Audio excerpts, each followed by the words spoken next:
Trick shot time!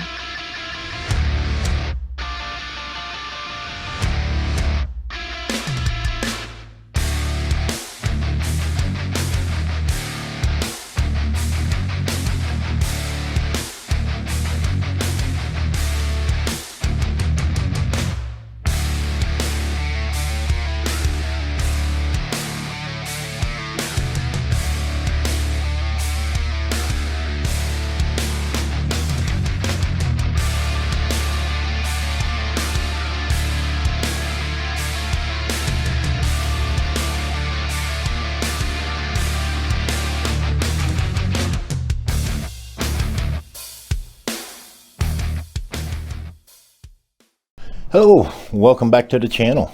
Today we're going to go over a class of trick shots. Some of them I guess you could say aren't trick shots, but for the most part I consider them trick shots. They're called herding shots. Herding, as in herding cattle, a herding shot. Some of these I don't really consider necessarily to be herding shots, but most people do, so that's why they're in here.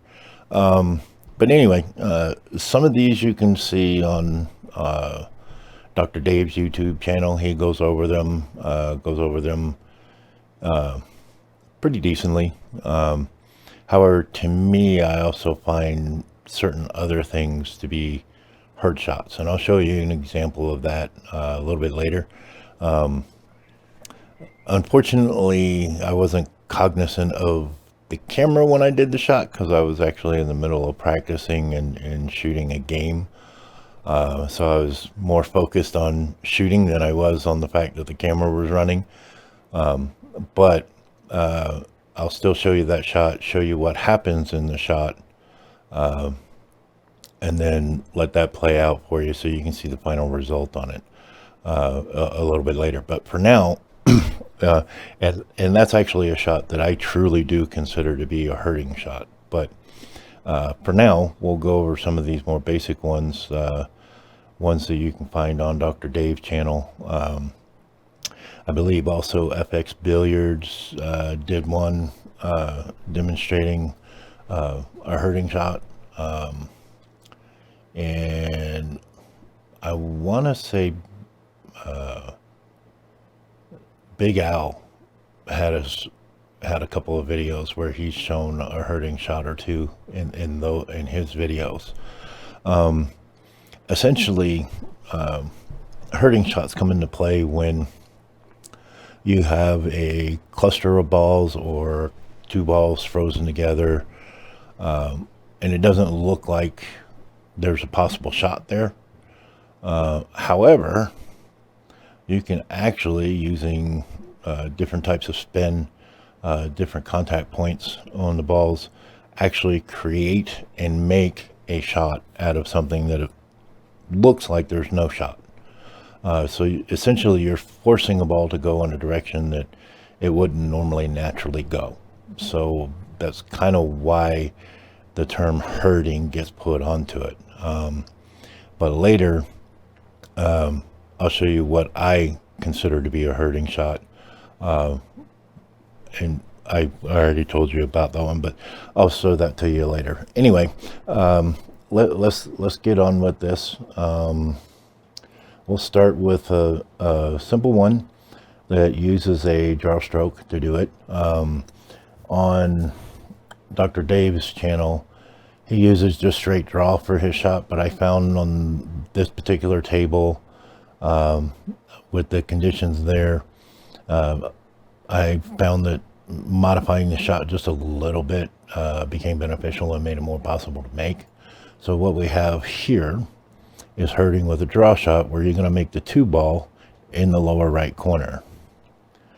Now, if you look at the diagram that I put up there, you'll see the path of the balls and everything, but you also see that I used about 7 o'clock English, or 7 o'clock spin, in order to make this shot happen.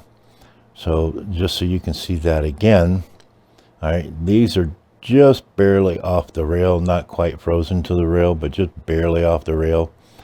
And at this angle, you can actually do that bottom left stroke and get that 2-ball to drop.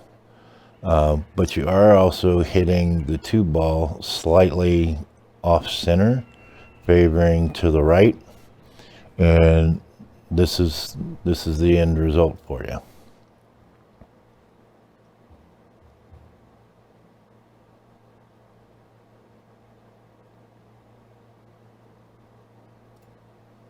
Pretty interesting that you could force a ball to actually do something like that.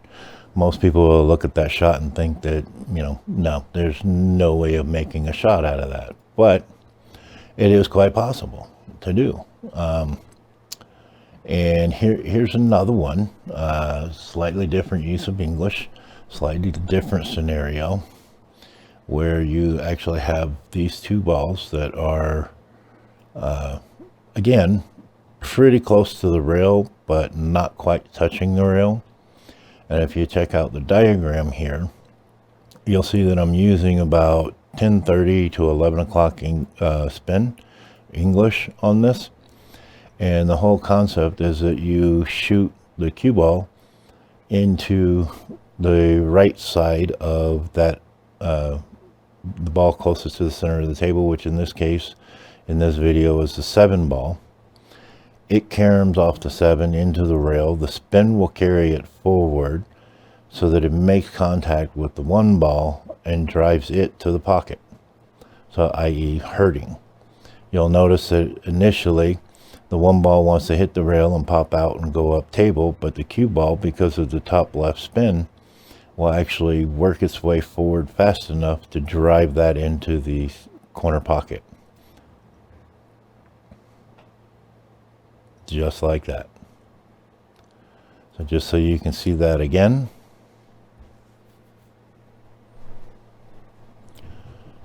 And the beautiful thing is you get set up to make the 7-ball shot. So if those were your last 2 balls on the table, you got a run out when your opponent didn't think you were going to get it. So that's one of the reasons why I love these shots so much. I mean, they're essentially basic shots, but they're also considered trick shots because it doesn't look like there's a shot there, but you can still pocket a ball even in that scenario. And here's another one, pretty interesting shot where you're actually using that the first ball to reposition the second ball to make the shot possible.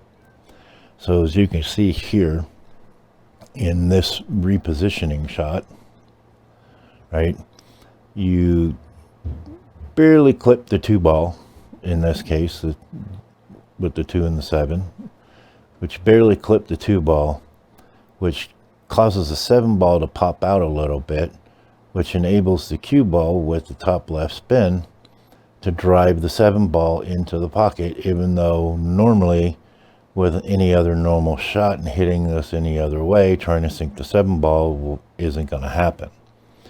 And as you can see by the diagram, you see the path that the different balls will take. And again, the end result leaves you set up to be able to drop the 2 ball and continue your run out. We'll restart that and let you see it from the beginning.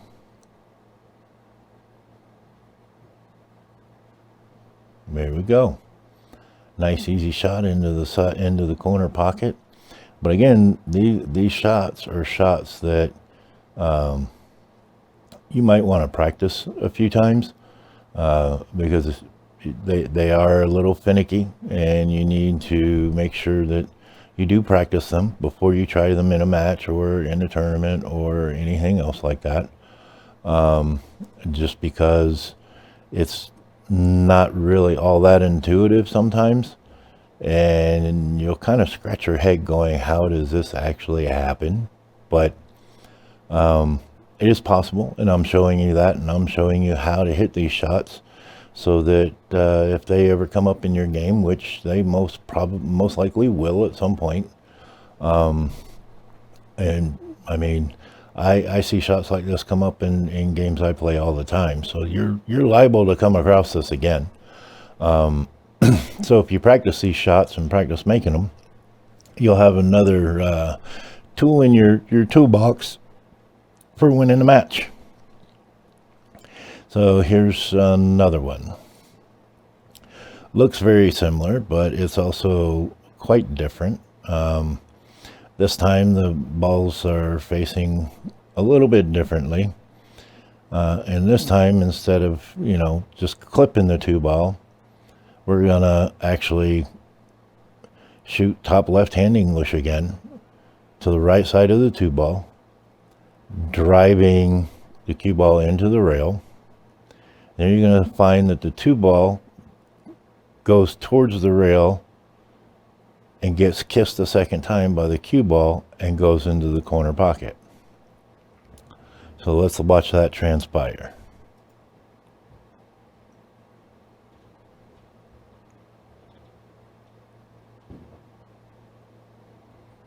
There we go. We'll restart it, let you see it again. And at the end of this shot, let's say the 13 was the 8 or the 9 in an 8-ball or a 9-ball game, and you have, a reverse cut or a bank shot for that 8 and 9-ball. So these shots are not only good for potting an object ball, but also getting you shape after the fact, so that you can continue your run, continue, the game, or win the game with a game-winning shot. So here's another one that requires a bit of a double kiss.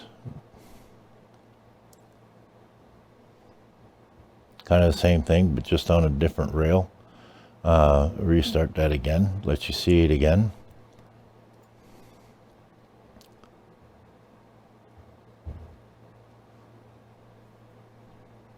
All right. And we got one more for you, or a couple more, before I show you the one that I truly consider to be a hurting shot. Now here's one that you carom off of one ball and then double kiss the other ball, which is pretty fascinating, pretty fun to watch. So if you look at that diagram real quick, you'll see that we're going to hit the right side of the 11 ball in the video, and that's going to carom off while the 12 ball goes into the rail, comes back out, kisses the cue ball, then goes back into the rail, comes back out, and the cue ball kisses it a second time to make it go into the corner pocket.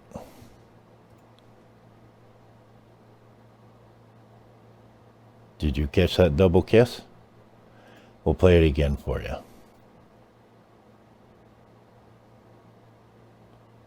Did you catch it that time? All right.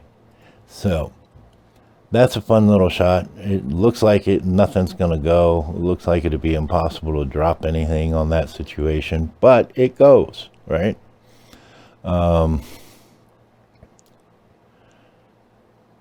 Did I show you guys? Yeah, I showed you guys that one. All right. So, and the last one is kind of a spin-off of one I showed you in previous videos where the cue ball and the 8-ball were frozen together and frozen to the rail, lined up straight across the table, and you can make the 8-ball in 4 different pockets. Well, there's kind of a spin-off on that one where you're actually using the rail compression to pull a shot off. So here we go.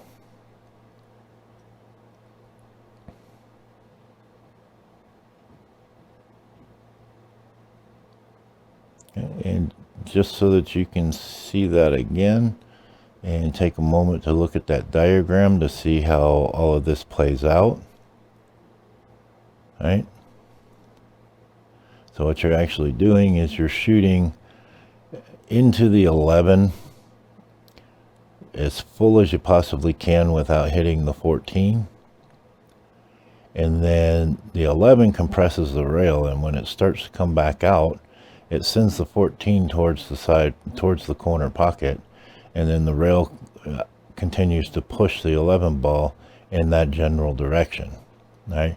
And again, you get left with an opportunity to pocket another ball. So here's that shot again for you.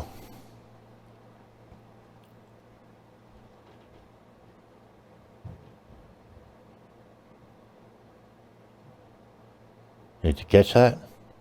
Let's play it one more time for you.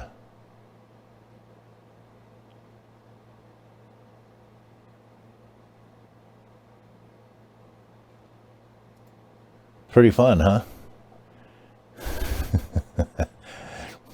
And it's one of those ones, you know, it's people just don't see it coming.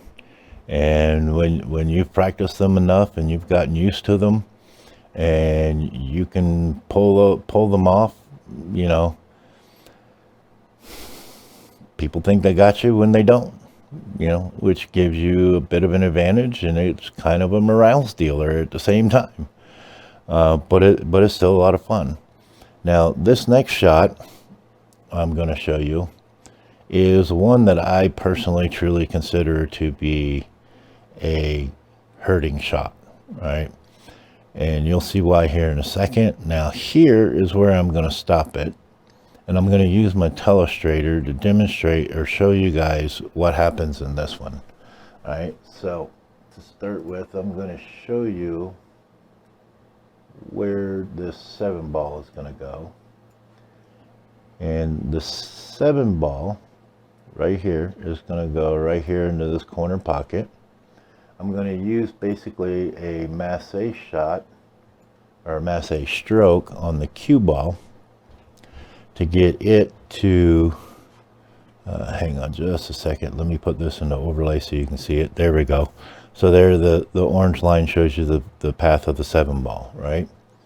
So here I'm going to use about a 530 stroke, doing a masse stroke to send the cue ball forward to hit the 7 ball to make it, which is then going to cause the cue ball to come back here underneath the 12, right, and come off the rail, and it's going to force the 12 ball over in this direction, right? And what's going to happen is the cue ball is going to follow it, but it's going to push it out of the way just in time so that the cue ball hits the 3, right? And then the 3 ball is going to actually come over here, and then because of the English and the spin on the cue ball and its momentum, the cue ball is also going to come out here and leave me with that shot on the 3 ball to finish out this run on the table. So I'll leave that up there so you guys can see the path that these balls are taking real quick, because this is where I accidentally get in front of the camera because I was so focused on playing my game that I forgot about the camera and got in the way. But you'll see the end result here, and there I go with that 530 shot, and see the 12 ball got pushed out and cue ball pushed out from behind it, and then pushed the 3 ball over and left me with that shot. Now, what you weren't able to see from this particular shot, because of the fact that I was sitting in front of the camera because I forgot to move out of the way, but what ended up happening, right, was the cue ball, after it hit the 7, came back, got underneath the 12, right, and pushed the 12 out, and as it pushed it out and away from the cue ball so that the cue ball could continue going forward, and then bumped the 3 over and then went up table to leave that final shot on the 3 ball. So when I talk about a hurting shot, I'm thinking and considering the fact of that cue ball literally pushing, not striking the object ball, but coming up and pushing the object ball out of the way. And it's They're fun shots. They're beautiful shots. They're not easy to pull off. There is a way, and I'm still working on it and practicing it, where you can have the cue ball here and an object ball here, and get the cue ball to come out around the object ball and push it back towards a pocket, all while preventing a scratch. I'm still working on trying to get the feel for that back. As soon as I can get that and start consistently making that, I'll make a video of that and show it to you guys.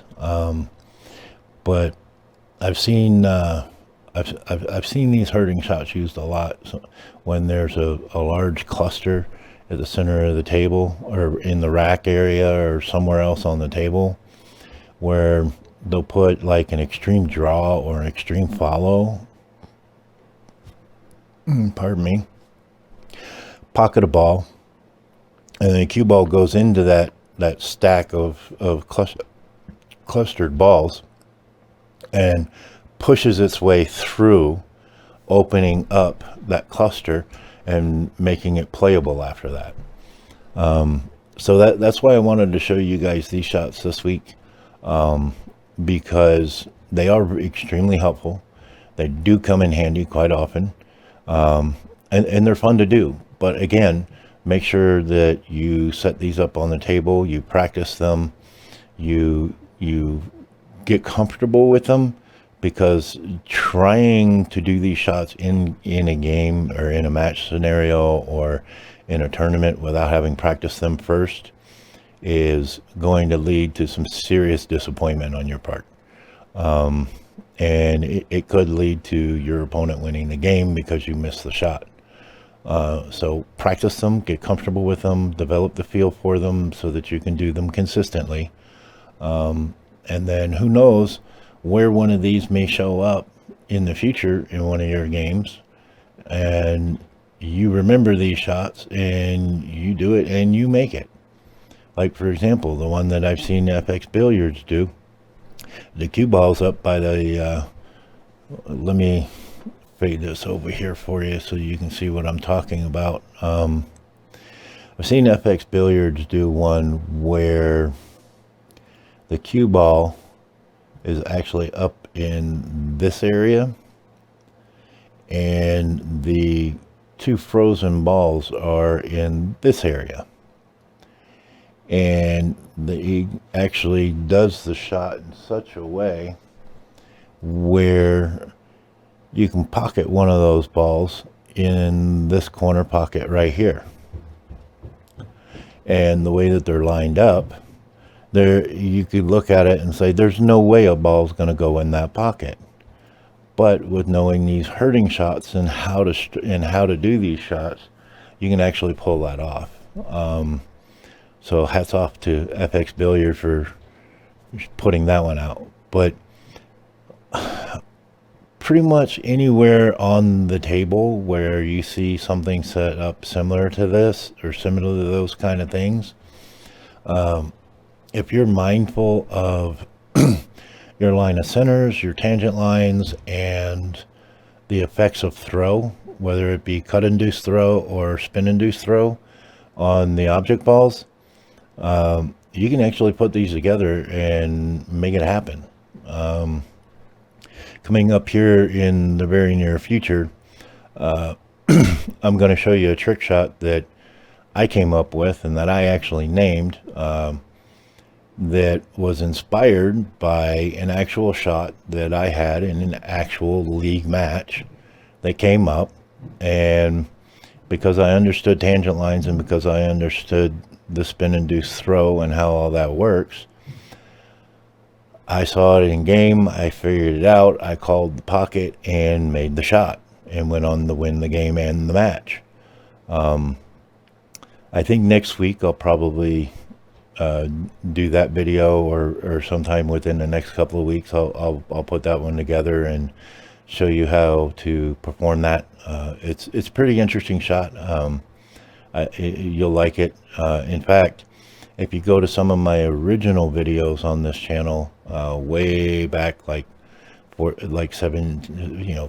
17 years ago, I have it in a couple of those videos. I want to say it was Freemedics 30s, Freemedics Fun with Trick Shots Volume 2, and I think I also had it in Volume 3. It's called the Carb Shot, the Carom and Reverse Bank Shot. But if you go to those videos and look at those, you'll see what I'm talking about. But I intend on trying to do a video on that shot and breaking it down and explaining it to you guys, coming up with sometime in the next couple of weeks. So keep your eyes out for that. And if you guys like what I'm doing here, like the content of this video, please give it a like, subscribe to the channel if you want to see more of it, and also turn on those notifications and leave a comment and let me know what you think of these shots. I'd love to have your feedback, and I will do my best to respond to everybody's comments or questions.